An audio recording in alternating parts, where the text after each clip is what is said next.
في مشكلة ان ال1000 جنيه مش مناسب للمستأجرين، لازم يبقى فيه رقم وسطي يحقق المعادلة. عشان كده احنا بنقول الامر محتاج دراسة، والامر جلل ما ينفعش يتحط كده، لازم بما يتناسب مع دخل الفرد. انا تمام. عايش مع والدي يعني ومتجوز في الشقه، والدي هو المستاجر الاصلي. 83 كان والدي خد الشقه من المالك واداله 10000 جنيه. اي صيانات بتبقى موجوده في العماره احنا بنشارك فيها معاهم.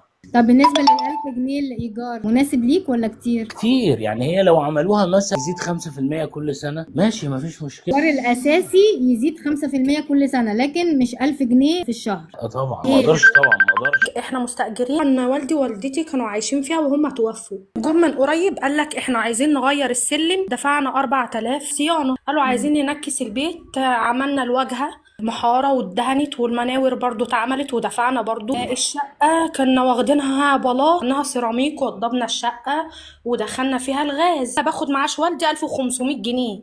ازاي انا هدفع منهم مثلا 1000 جنيه ايجار؟ هتبقى صعبة. 1000 جنيه كتير. وبعدين دي الشقة اللي احنا قاعدين فيها اوضتين وصالة وصغيرين في شبرا مصر. انت ايجارك يعني في 50 جنيه هتبقى مناسبة. انا ماشية بيهم بالعافية، غير ما بندفع مثلا مية ونور وكهرباء والكلام ده. والله العظيم بالزق كتير قوي 1000 جنيه. يعني حتى لو حد بياخد معاش 2000 جنيه ولا 3 برضو مش يعني كتير برضو. طيب لو دفعتي 100 جنيه بس ما دفعتيش صيانة، يجيش يقول لك هاتي 4000 تنكيس، هاتي مش عارف ماسورة الصرف ضربت. عملنا كل الكلام دوت كله. يعني اي حاجه قالوها في البيت بايظه احنا عملناها، سلالم، مناور، واجهه بيت، حتى الباب بتاع البيت ذات نفسه، باب العماره اتغيرت دفعنا فيه، المنور لما جيت وضب دفعنا فيه كل حاجه.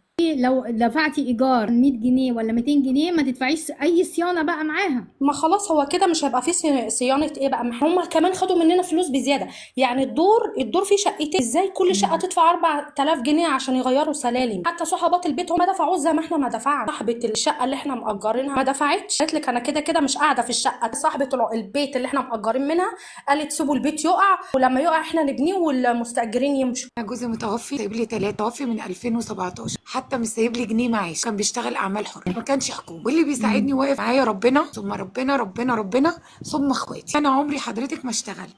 اخواتي رفضوا طبعا انا اشتغل واسيب ولادي، وانا رفضت الجواز بعد جوزي. الشقه اللي انا عايشه فيها بتاعت حمايه الله يرحمه من 1971. بالنسبة لل1000 جنيه هي كتيره، مش هضحك عليكي، هي كتيره. مثلا يبداوها مثلا واحده واحده. انا عايزه اقول لك ان العماره كانت كلها ايجار قديم، دلوقتي فيها تمليك كتير. عايزه اقول لك ما بتتنضفش والله العظيم، انا اللي بمسح السلم. لو اقول لك كميه عفانه قد ايه، لدرجه ابني لما صحابه بيجوا ينادوا لي الدرس بيخافوا من الفيران اللي طالعه لهم من المنور. انا عماره في العباسيه، لكن الشقه اساسا كانت متبهدله جدا وعاوزه تتوضب.